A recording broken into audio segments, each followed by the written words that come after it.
बिस्मिल्लाहिर्रहमानिर्रहीम। Infinite series के मुतालिक हम कुछ MCQs पढ़ रहे थे। फर्स्ट वीडियो में हमने 1 से 28 तक MCQs डिस्कस किए।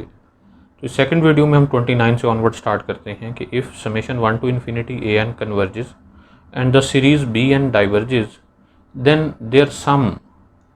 ऑप्शन पूछे गए हैं कि क्या वो उनका सम कन्वर्जेंट होगा, डाइवर्जेंट होगा, not necessarily convergent, not necessarily divergent. अब देखिए दो सीरीज़ हैं हमारे पास, एक कन्वर्जेंट है जबकि एक डाइवर्जेंट है। तो जो उनका सम होता है वो अगेन एक डाइवर्जेंट सीरीज़ बनाता है। तो ये एक रिज़ल्ट है कि the sum of a convergent and a divergent series is a divergent series. Number 30, summation 1 to infinity 1 over n square plus 1 over n is either convergent, divergent, harmonic series या फिर none of these. तो देखिए कि ये basically दो series का सम है। कौन कौन सी? एक सीरीज़ है समेशन 1 ओवर n स्क्वायर और दूसरी सीरीज़ है समेशन 1 ओवर n। ये आइलर सीरीज़ है जो कि कन्वर्जेंट होती है, और ये जो 1 ओवर n है ये हार्मोनिक सीरीज़ है जो कि डाइवर्जेंट होती है, या फिर इन्हें p सीरीज़ भी देखा जा सकता है क्योंकि इसकी पावर जो है वो 1 है और इसकी पावर 1 से ग्रेटर है, तो इसलिए ये डाइवर्जेंट है और ये कन्वर्जेंट है। ओके, तो इन दोनों का जो सम है वो ये सीरीज़ है। तो हम ऊपर नंबर 29 में देख चुके हैं कि एक कन्वर्जेंट और एक डाइवर्जेंट सीरीज़ का जो सम है वो अगेन एक डाइवर्जेंट सीरीज़ बनती है। So option B is right option.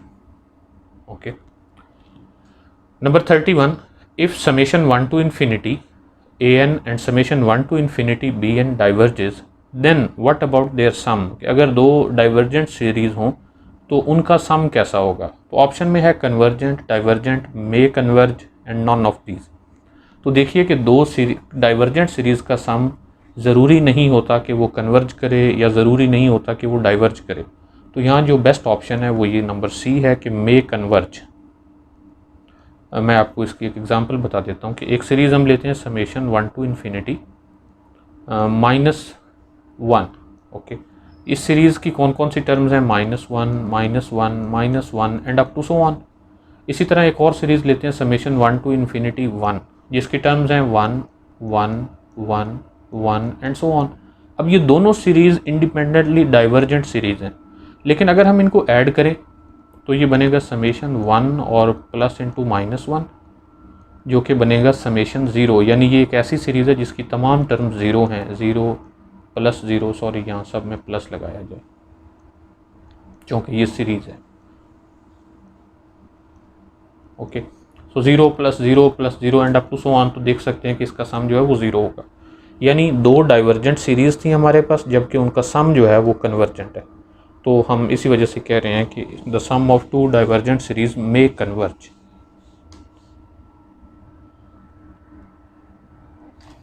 Number 32, the sum of the series summation 1 to infinity 1 over n into n plus 1 is. अब देखिए ये टेलीस्कोपिक सम है। इसको कैसे लिखें कि 1 over n into n plus 1 अगर इसकी पार्शियल फ्रैक्शन की जाए तो ये लिखा जा सकता है 1 over n minus 1 over n plus 1। Okay, अब चूँकि हमें ये सीरीज़ की फॉर्म में है तो समेशन 1 टू इन्फिनिटी और दूसरी साइड पे ये होगा summation 1 to infinity of 1 over n minus 1 over n plus 1। इसे हम लिख सकते हैं limit n approach infinity because the series sum of series is the limit of partial sums, और इसका एस एन क्या है कि फर्स्ट n टर्म्स का सम। तो इसे हम लिखेंगे लिमिट n अप्रोच इन्फिनिटी 1। पहली टर्म कौन सी है यहाँ पे? जब हम n को 1 पुट करेंगे तो ये 1 माइनस 1 ओवर 2 बनेगा। दूसरी टर्म बनेगी 1 over 2 minus 1 over 3 and so on. आखिर पे होगा 1 over n minus 1 over n plus 1। तो ये टर्म्स इसमें कैंसिल हो रही हैं, -1 ओवर 2 प्लस 1 ओवर 2 से -1 ओवर 3 प्लस 1 ओवर 3 से एंड सो ऑन। तो इस तरह से ये भी कैंसिल होगा 1 ओवर n या -1 ओवर n, इसे देख लीजिएगा। तो इसकी जब लिमिट लेंगे तो ये 1 की इक्वल होगा। तो हम ये देख सकते हैं कि ये जो हार्मोनिक सीरीज़ है इसका सम, सॉरी टेलीस्कोपिक सम जो है वो 1 की इक्वल है। इससे रिलेटेड बुक में एक एग्जांपल है, आप वो भी देख सकते हैं। Number 33, let summation 1 to infinity an summation 1 to infinity bn be series of positive terms. कि दोनों सीरीज़ की तमाम टर्म्स पॉजिटिव हैं विद an लेस देन और equal to bn for all n greater than n naught. के एक ख़ास number के बाद पहली सीरीज़ की तमाम टर्म्स दूसरी सीरीज़ की रिस्पेक्टिव टर्म्स के साथ लेस और इक्वल होने लग जाती हैं। अब हमें बताया गया कि if summation B N converges then what about summation A N. अब देखिए इसकी कन्वर्जेंस को आप थोड़ा सा समझने के लिए कुछ इस तरह से करें कि दो ग्राफ ड्रा कर लें। फॉर एग्जांपल एक ये और एक ये, इसके नीचे ये एरिया। ओके, अब ये जो नीचे वाला ग्राफ है ये समझें ए एन के लिए है और ऊपर वाला बी एन के लिए है। अगर बी एन कन्वर्जेंट हो, बी एन कन्वर्जेंस से मुराद ये है कि everything is okay under B N. Convergence को इस सेंस में मैं देख रहा हूँ कि अगर कन्वर्जेंट है तो इससे मुराद ये कि बी एन से नीचे सब कुछ ठीक है। अगर उससे नीचे सब कुछ ठीक है तो अल्टीमेटली ए एन से नीचे भी सब कुछ अच्छा है, ये भी बिल्कुल ठीक है। और अगर ये ठीक है तो हम ये कहेंगे कि समेशन ए एन जो सीरीज़ है ये भी कन्वर्जेंट है। Okay, this converges. Okay, number 34, let summation an and summation bn be series of positive terms with an less than or equal to bn for all n greater than n not for some positive integer. Okay, if summation 1 to infinity an diverges then what about bn। अब देखिए दोबारा मैं उसको यहाँ draw करता हूँ, ये रही an और ये रहा bn। अब an डाइवर्ज करते हैं, इसका मतलब there is something wrong under an। और अगर ए एन से नीचे कुछ गलत है, कुछ प्रॉब्लम है, तो अल्टीमेटली बी से नीचे भी तो वो प्रॉब्लम है। तो हम ये कह सकते हैं कि जो समेशन बी एन है ये डाइवर्ज करेगी। Okay, number 35, let summation 1 to infinity B N summation 1 to infinity B N and A N B series of positive terms with A N less than और equal to B N and if summation B N diverges, कि अगर जो बड़ी series है वो diverge करती है तो छोटी के बारे में बताइए कि क्या वो कन्वर्जेंट है, डाइवर्जेंट है, ऑलवेज डाइवर्ज या फिर नन ऑफ दिस। तो अगर मैं दोबारा इसको उसी तरह से ड्रा करूँ, ये है ए एन और ये रही बी एन। ओके, अब क्या बताया गया कि जो बी एन है ये डाइवर्ज करती है, इट मीन बी एन से नीचे कहीं पर कोई प्रॉब्लम है। अब यहाँ पर भी कोई गड़बड़ हो सकती है, यहाँ पर भी कोई गड़बड़ हो सकती है। तो इसका मतलब ये है कि अगर यहाँ ऊपर है तो फिर ए एन कन्वर्जेंट होगी और अगर यहाँ नीचे है तो फिर ए एन डाइवर्जेंट होगी। इसका मतलब ये है कि हम इस बी एन की डाइवर्जेंस से ए एन के बारे में नहीं बता सकते कि वो कन्वर्जेंट है या डाइवर्जेंट है। तो कन्वर्जेंट वाला ऑप्शन ना रहा, डाइवर्जेंट वाला ऑप्शन भी नहीं है। ऑलवेज डाइवर्ज भी ज़रूरी नहीं है कि अगर यहाँ पर प्रॉब्लम हो तो फिर नीचे ए एन कन्वर्ज भी कर सकती है। तो हमारे पास जो राइट ऑप्शन है वो है none of these. Number 36, let 1 to infinity an and 1 to infinity bn be series of positive terms with an less than or equal to bn। अब ये चार जो MCQs हैं ये सेम पैटर्न में हैं लेकिन थोड़े से कंफ्यूजिंग हो सकते हैं। यहाँ बताया गया कि if summation 1 to infinity an converge then what about summation bn। तो अगर ये an है और ये bn है, ओके, तो चूँकि बताया गया है कि ये रहा बी एन, ए एन जो है वो कन्वर्ज करते हैं, mean everything is okay under A N. अब अगर ए एन से नीचे सब कुछ ठीक है, यानी ए एन कन्वर्ज करती है, तो ज़रूरी तो नहीं है कि बी एन से नीचे भी सब कुछ ठीक हो सकता है। यहाँ कुछ गड़बड़ हो तो बी एन डाइवर्ज करेगी और अगर यहाँ ऐसा नहीं होगा तो फिर बी एन कन्वर्ज करेगी। इसका मतलब यह है कि हम इसकी कन्वर्जेंस के बारे में भी श्योर नहीं कह सकते, डाइवर्जेंस के बारे में भी नहीं कह सकते, ऑलवेज कन्वर्जेंस भी नहीं। तो राइट ऑप्शन डी होगा, नन ऑफ दिस।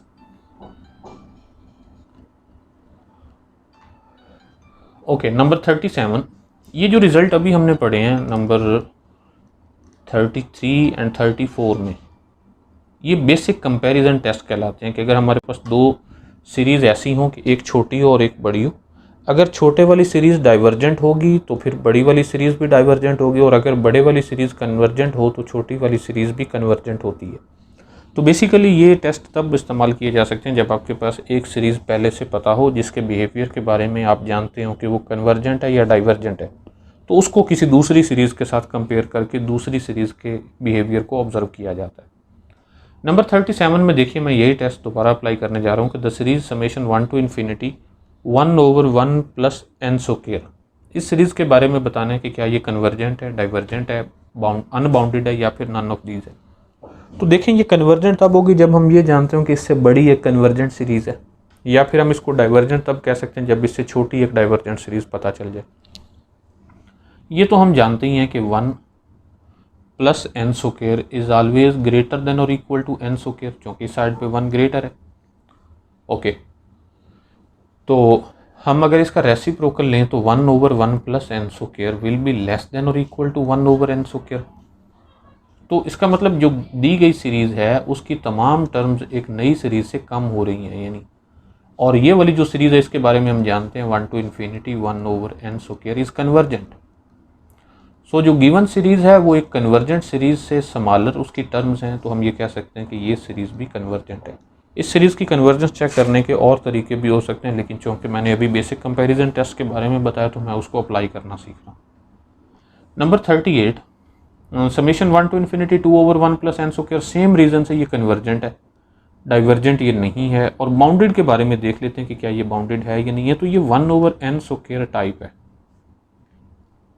अब 1/n स्क्वायर जो है ये बाउंडेड नहीं होती, लेकिन ये चूँकि 1 से इन्फिनिटी तक बात की गई है तो पहले इसकी टर्म अगर हम देखें तो फर्स्ट टर्म होगी 2/1 प्लस 1, सेकेंड टर्म होगी 2/1 प्लस 4, थर्ड टर्म होगी 2/1 plus 3 square 9 and up to so on. यानी इसकी जो टर्म्स हैं, ओके, ये बल्कि यूँ कहें कि इसकी इस ऑप्शन को यहाँ से हम रिमूव करते हैं, इसमें थोड़ी सी कन्फ्यूजन है। बाउंडेड सीक्वेंस होता है, और अगर ये कन्वर्जेंट है तो बाउंडेड तो हुआ ही। तो हम इस ऑप्शन को छोड़ के इसके अलावा बात करते हैं, इसको हम चेंज कर लेते हैं इज़ अनबाउंडेड। इसमें थोड़ी सी कन्फ्यूजन हो सकती है कि सीक्वेंस है या सीरीज़ की बाउंडेडनेस है, तो ऑप्शन ए ही राइट ऑप्शन है यहाँ पर। Okay, number 39, the series 1 to infinity n plus 16 divided by N square plus 3, कि इस सीरीज़ के बारे में क्या ख्याल है कि ये कन्वर्जेंट है, बाउंडेड है, या फिर डाइवर्जेंट है, या फिर अनबाउंडेड है। मैं इसके ऑप्शन भी चेंज कर रहा हूँ। ओके, तो n plus 16 divided by N square plus 3 के बिहेवियर को जांचना है। तो देखिए एन स्क्वायर प्लस 3 जो है ये लेस देन और इक्वल होता है एन स्क्वायर प्लस 3n, क्योंकि यहाँ 3 के साथ तो पहले 1 मल्टीप्लाई हो रहा था, अब n मल्टीप्लाई हो रहा है, सो ये साइड ग्रेटर होगी। अगर हम इसका रेसिप्रोकल लें तो 1/n square plus 3n will be greater than और equal to 1/n square plus 3n। अब अगर वो सीरीज़ बनाना चाहें तो n प्लस 16 से मल्टीप्लाई करेंगे, n plus 16 divided by N square plus 3n will be greater than और equal to n plus 16 divided by n into n plus 3। Okay, अब इसको हम लिख सकते हैं 1/n into n plus 16 divided by n plus 3। अब ये जो ब्रैकेट के अंदर ये लिखा है ये ऑलवेज ग्रेटर देन और इक्वल टू 1 होता है, क्योंकि n की जो मर्जी वैल्यू पुट करेंगे ये ऊपर वाला नंबर बड़ा होगा, नीचे वाला नंबर छोटा होगा, इसलिए उनकी फ्रैक्शन जो है वो 1 से ग्रेटर होगी। तो हम ये कह सकते हैं कि दिस इज़ ग्रेटर देन और इक्वल टू 1/n। तो दी गई सीरीज़ में से छोटी हम एक ऐसी सीरीज़ जानते हैं समेशन 1 to infinity 1/n, जो कि डाइवर्जेंट है। तो अब चूँकि दी गई सीरीज़ से एक छोटी डाइवर्जेंट सीरीज़ मौजूद है तो हम ये कह सकते हैं कि ये सीरीज़ भी डाइवर्ज करती है। Okay,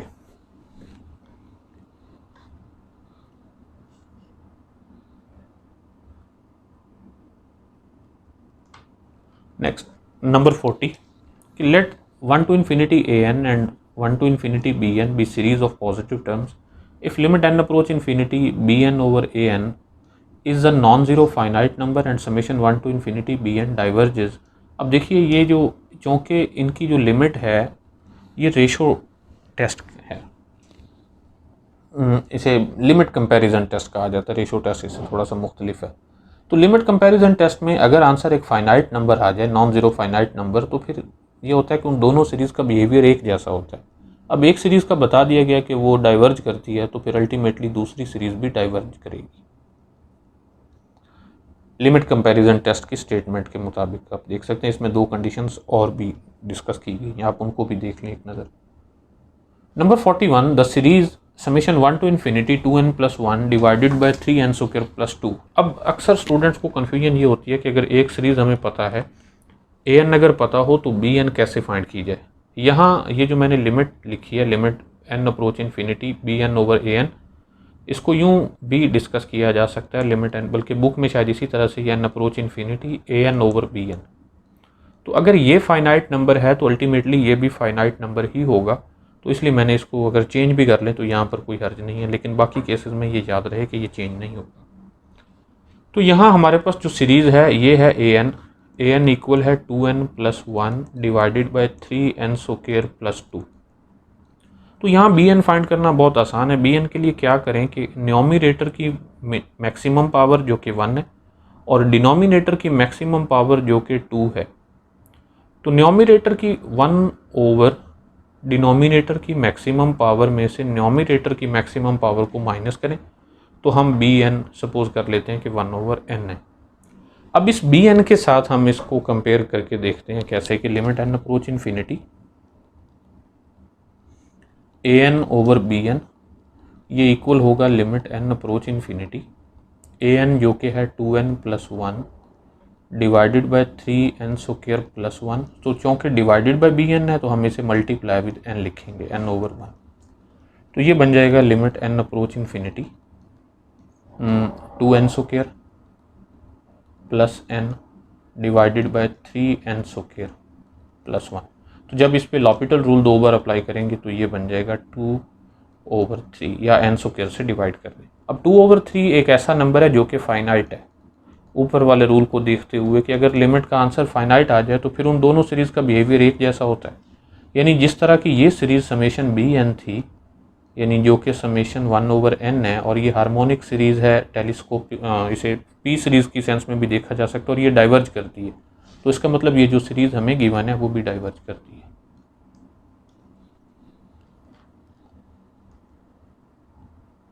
okay, number 42, let summation 1 to infinity an be a positive term series if f is continuous and non increasing function on 1 to infinity। यहाँ 1 को किसी भी फाइनाइट नंबर के साथ चेंज किया जा सकता है such that f of n is equal to an यानी हम उस सीरीज़ की टर्म से एक नया फंक्शन बनाने जा रहे हैं और उस फंक्शन को इंटीग्रेट करने से 1 से इन्फिनिटी तक या फिर किसी भी फाइनाइट नंबर से इन्फिनिटी तक इंटीग्रेट करने से जैसा वो फंक्शन बिहेव करेगा वैसा ही इस सीरीज़ के बारे में कहा जा सकता है। अगर वो फंक्शन का जो इंटेग्रल है वो कन्वर्ज करेगा तो ये सीरीज़ भी कन्वर्ज करेगी, और अगर वो इंटेग्रल इम्प्रॉपर इंटेग्रल डाइवर्ज करेगा तो ये सीरीज़ भी डाइवर्ज करेगी। और इस टेस्ट का नाम है integral test, Cauchy integral test भी इसे कहा जाता है। तो ये एमसीक्यूज जस्ट इसकी स्टेटमेंट को समझाने के लिए बनाया गया कि बाज़ों का सीरीज़ का बिहेवियर जांचना इतना आसान नहीं होता, उसको फंक्शन की सेंस में ऑब्जर्व करना ज़्यादा आसान हो जाता है। जैसे ये नंबर 43 है, इसमें ये जो पी सीरीज़ है summation 1 to infinity 1 over n power p, इसको प्रूफ करना इंटेग्रल टेस्ट की मदद से बहुत आसान है। या फिर फॉर एग्जांपल सीरीज़ हमारे पास कुछ इस तरह की हो, summation n square e power n cube, तो इसमें भी इंटेग्रल टेस्ट बड़ी आसानी से लग सकता है, क्योंकि ये जो फंक्शन दिया गया है इसका साथ में डेरिवेटिव मौजूद है, 3 से मल्टीप्लाई और डिवाइड करने से ये बन जाएगा। ओके, तो 1 over n power p converges if, ये p सीरीज़ का रिजल्ट है कि अगर p जो है वो ग्रेटर देन 1 हो तो p सीरीज़ कन्वर्ज करती, और बाकी केसेस में ये डाइवर्ज करती है p लेस देन और इक्वल टू 1 के लिए। तो सेम रीज़न से हम ये भी कह सकते हैं कि समेशन 1 ओवर n स्क्वायर, चूँकि ये जो p है ये ग्रेटर देन 1 है तो ये कन्वर्ज करती है, और दूसरी series summation 1 to infinity 1 over n ये डाइवर्ज करती है, जो कि इसकी जो पावर है वो 1 है। तो कन्वर्जेंस 1 से ग्रेटर के लिए है। Number 44, the series summation 1 to infinity k power minus 1 over 6। तो क्यों ना हम इसे यूँ लिख लें, summation 1 over k power 1 over 6। अब सॉरी, k की फॉर्म में लिखी गई है तो कोई मसला नहीं है, n की फॉर्म में यहाँ k की वेरिएशन 1 से इन्फिनिटी तक है। तो ये जो सीरीज़ है चूँकि इसकी जो पावर है ये 1 से लेस है, तो हम ये कह सकते हैं कि ये सीरीज़ भी डाइवर्ज करती है, ये p सीरीज़ है।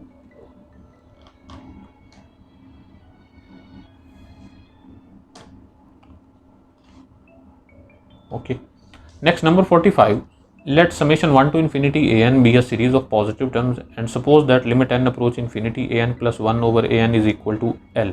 ये लिमिट ये कहलाता है रेशो टेस्ट। ओके, अब दो कंसेक्टिव टर्म्स हैं ए एन प्लस वन यानी नेक्स्ट टर्म और उससे पीछे वाली टर्म ए एन, उनकी लिमिट लेने से जो भी नंबर आए अगर वो नंबर 0 से ग्रेटर हो और 1 से लेस, इनके दरमियान कोई भी नंबर हो तो जो सीरीज़ ए एन है ये कन्वर्ज करती है। ओके, अगर वही नंबर एन से एल 1 से बड़ा हो तो फिर ये सीरीज़ डाइवर्ज करती है। और नंबर 47 में आप देख सकते हैं कि अगर उसकी वैल्यू 1 हो तो फिर ये टेस्ट फेल हो जाता है, यानी फिर उसकी कन्वर्जेंस या डाइवर्जेंस को इस टेस्ट की मदद से हम ऑब्जर्व नहीं करते बल्कि कुछ और टेस्ट अप्लाई करना पड़ते हैं। Okay, number 48, the series summation 1 to infinity n factorial divided by n square. अब इस सीरीज़ को जांचना है कि क्या ये कन्वर्जेंट है या डाइवर्जेंट है।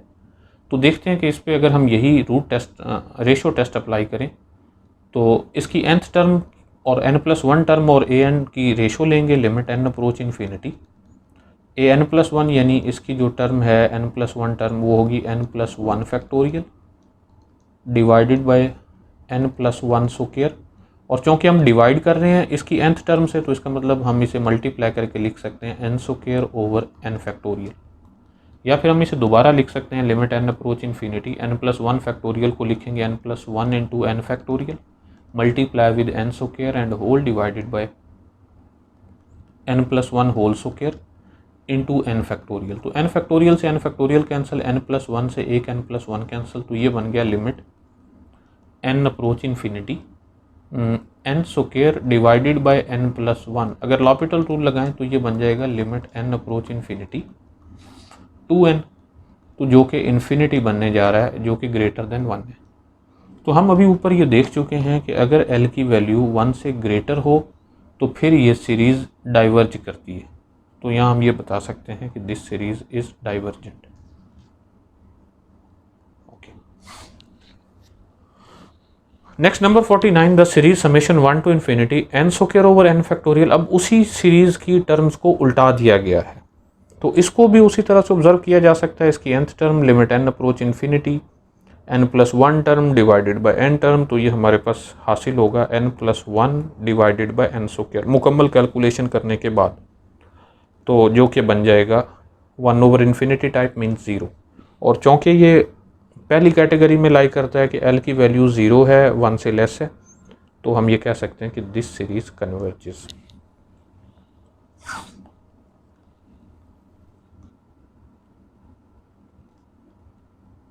Okay, number 50, let summation 1 to infinity be a series of positive terms and suppose that limit n approach infinity a n whole power 1 over n is equal to l। अब ये जो test है ये कहलाता है ratio test, sorry root test. Ratio test हम इससे पहले देख चुके हैं। ओके, अब इस रूट टेस्ट की मदद से भी हम सेम वही l पर कंडीशन है, अगर l 0 और 1 के दरमियान हो या 0 की इक्वल भी हो तो फिर ये सीरीज़ कन्वर्ज करती है, और अगर यही l 1 से ग्रेटर हो तो ये सीरीज़ डाइवर्ज करती है, और अगर l 1 के इक्वल हो तो फिर हम ये कह देते हैं कि ये टेस्ट फेल है, यानी फिर हम इसको कोई कंक्लूड नहीं कर पा रहे कि सीरीज़ कन्वर्जेंट है या डाइवर्जेंट है। Number 53, which of the following series diverges, कि इनमें से कौन सी सीरीज़ है जो कि डाइवर्जेंट है। तो हम इसको प्रूफ कर सकते हैं, तमाम को अलग अलग देख सकते हैं कि इनमें से कौन सी सीरीज़, यही टेस्ट हम अप्लाई कर सकते हैं। देखें रूट टेस्ट जो है ये तब अप्लाई करना ज़्यादा अच्छा है जब पावर में n हो, ताकि पावर 1 ओवर n लेने से इसमें कैंसिलेशन पॉसिबल हो। तो अगर इसी पहले को देखा जाए तो लिमिट n अप्रोच इन्फिनिटी, इसकी nth term n divided by 2n+1 power n, और इसकी पावर हम लेंगे 1 ओवर n। तो इस n से तो ये n कैंसिल हो जाएगा और बाकी में लिमिट अप्लाई करेंगे तो ये 1 ओवर 2 बनेगा, चूँकि ये लेस देन 1 है तो ये सीरीज़ तो कन्वर्जेंट है। Next summation 1 to infinity n power n, तो इसकी अगर हम लिमिट लें limit n approach infinity n power n and whole power 1 over n, तो n से n कैंसिल तो बाकी रह जाएगा इन्फिनिटी। और चूँकि ये ग्रेटर देन 1 है तो इट मीन ये डाइवर्जेंट है। इस तरह बाकी सीरीज़ भी चेक की जा सकती हैं, ये भी कन्वर्जेंट होगी और ये भी कन्वर्जेंट है। ओके, तो ऑप्शन बी राइट ऑप्शन है यहाँ। Number 54, an infinite series having both positive and negative terms is called. एक ऐसी सीरीज जिसमें पॉजिटिव टर्म्स भी शामिल हों और नेगेटिव टर्म्स भी शामिल हों उसको मिक्स सीरीज कहा जाता है। अल्टरनेटिंग सीरीज, हर मिक्स सीरीज अल्टरनेटिंग सीरीज होना ज़रूरी नहीं है। नेक्स्ट हम पढ़ेंगे कि अल्टरनेटिंग सीरीज क्या होती है।